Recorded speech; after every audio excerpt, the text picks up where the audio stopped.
What's up, everybody? It's the homie Truth Teller, the street reporter, and today I would give you the intro, but I don't think we really need that intro today. I got RichWayTilla in the building today.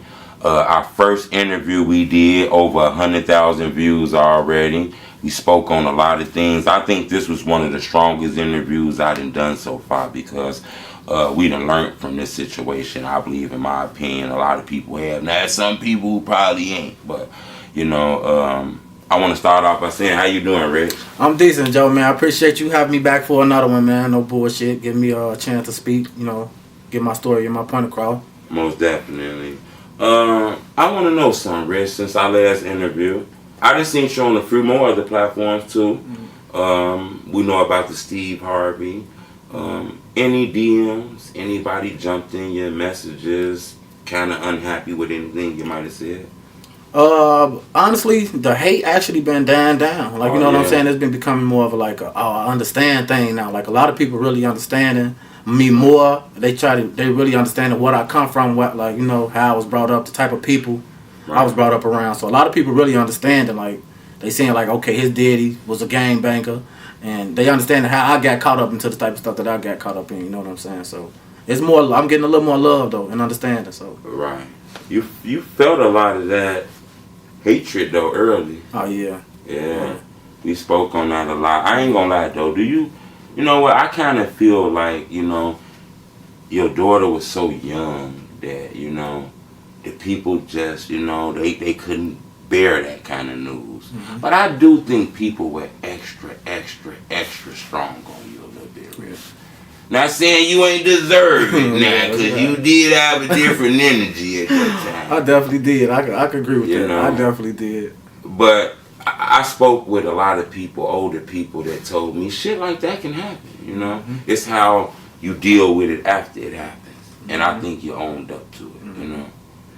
How the hood feel about that? Last time I spoke with you, you said it was kind of a little distant and shit. Yeah, really. Still like that? Yeah, I'm always distant from the hood right now, though. Like, you know what I'm saying? I ain't really fucking with the hood. I done been on too many platforms. You know what I'm saying? My face been too everywhere. Like, I ain't taking it how I was taking it when I was doing all those goofy live videos and shit. It ain't fun no more. It ain't funny. Right. I'm taking everything serious. I'm taking my life serious. You know what I'm saying? So, and I know that there's still hatred out there.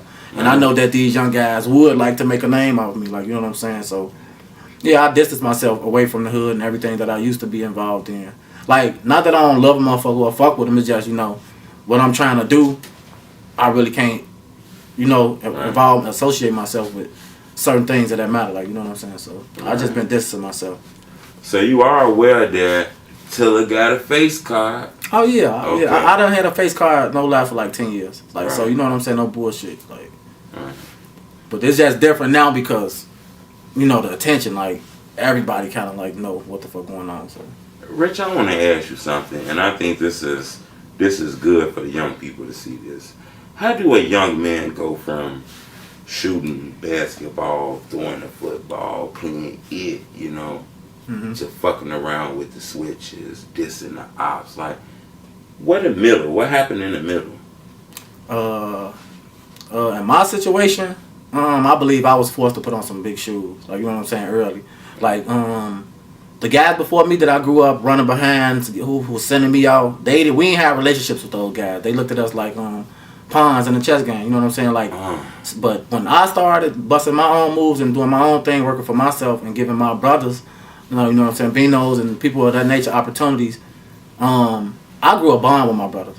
They so young. They younger than me, but I never looked at them like send-offs. I never looked at them like pawns. We all kings. You know what I'm saying, in this chess game. So. Okay, you mean send-off? Kind of get it. What you mean by that? Like. Just how you do anything. Yeah, like most motherfuckers who will give you a pack or a gun really don't give a fuck about you. You know what I'm saying? And that's how people treated me. And when I was growing up, and my people who I grew up with, like being on them and my little brother and Wobbin, they probably 10 years younger than me.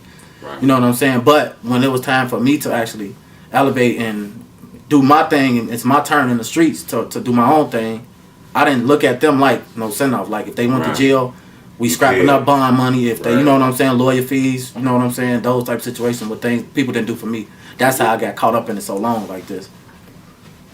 Yeah, I wanted to know that because I see a lot of shit on the internet You know, I'm not gonna lie, to be honest with you. I seen some shit that a billionaire from McDonald, I think that was the CEO, right? Yeah.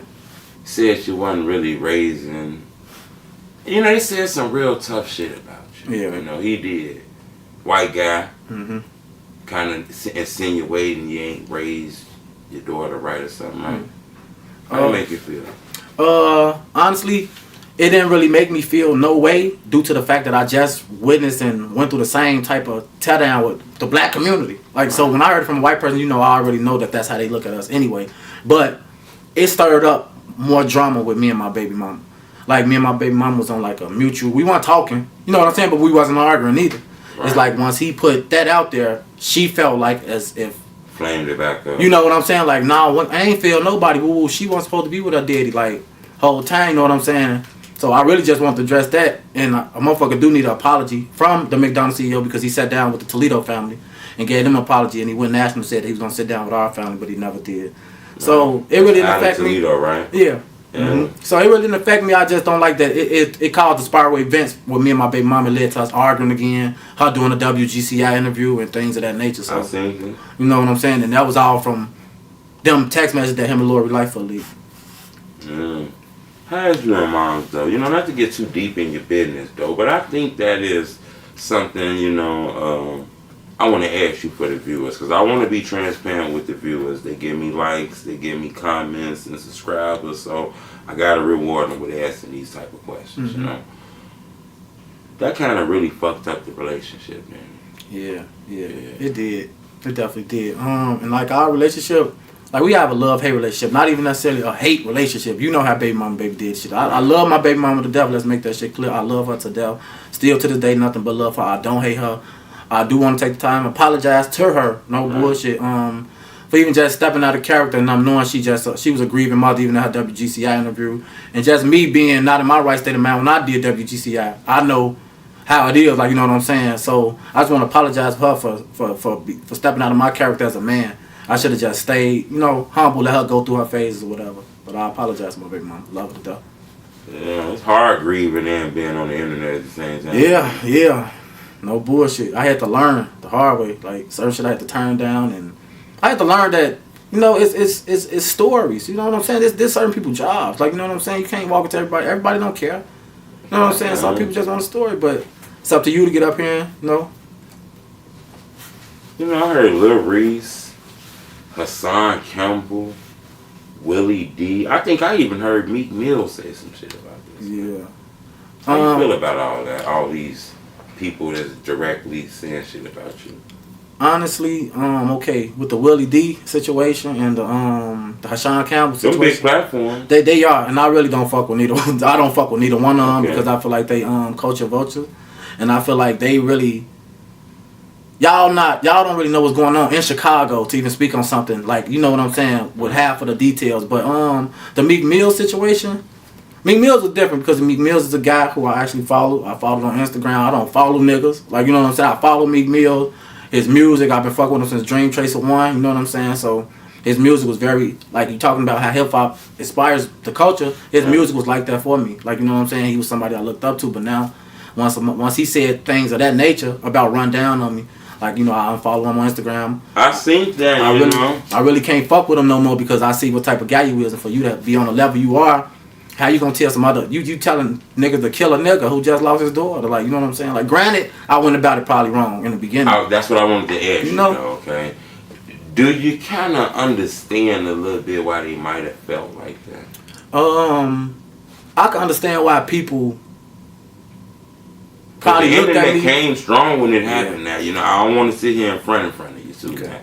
The internet kind of said that RichWay was a banger, he tough. You know, they said that you was going to grave sites and shit. You spoke on that and said that wasn't you, but I'm just telling you the internet rumors. Yeah. So it did kind of, that's why I say that it was, I made a video where I snapped on you, Rich. I snapped, I'm going to be honest with you. I sent it out. See, you also gave me the chance to come back and explain myself. Right, because I understood. I had to talk with someone who's older than me who told me, you know, that young brother went through some shit, you know? Yeah. I had a past too now, Rich, you know, so I think we didn't give you a chance to speak. Yeah, like, The internet just was I mean, I really feel like, honestly, like I said, some of my videos I can't even watch, honestly. No bullshit. So I know how disturbing it was to others. Because some of them, I go to them, like, let me see. And then I'll be like, damn, like, you know, shorty, you weren't even in your right state of mind. But that's what I need the people to know, all the fans to know, everybody who wants to support me to know that I wasn't in my right state of mind. You have to take that in accountability. I just lost my daughter. She was gunned down in front of me. Nothing I was doing was probably really me. You know what I'm saying? Like, don't get it twisted. Like, I remember everything I said. I didn't say nothing incriminating about nobody that I care about or nothing, but me. It was all an act. It was all me just trying to be strong for the internet. And I just came to the realization that I don't have to be strong or weak for the internet. I could grieve in private. You know what I'm saying? If I don't have to get on the internet to do anything. You know what I'm saying? So, but it's all a learning process for me. Like, you know, I'm still learning how the internet work. Was it important? I want to know this some real shit. What, that shit felt special. Was it important, and did you really appreciate the fact that it was a lot of hate towards Rich, okay? But Steve Harvey embraced you. Yeah. Was that was important? Yeah, it was real important because that's part of the reason why I couldn't I still can't get out and indulge into nothing, and I'm still trying to separate myself because like they said, Steve Harvey had told me personally, like, you know, they didn't want to take a chance, like, the folks, they didn't want to do the show. You know what I'm saying? Due to everything, the commotion around it and PPPs, and they didn't really want them to come back and bite them in the ass. If I got out here and caught a murder, now I'm on the news. Right. And Steve Harvey, you done gave me another, you know what I'm saying? Right. So I'm really just, you know, I definitely appreciate it because it opened doors to other big platforms that, you know what I'm saying, that I have a lot of business opportunities I'm working with.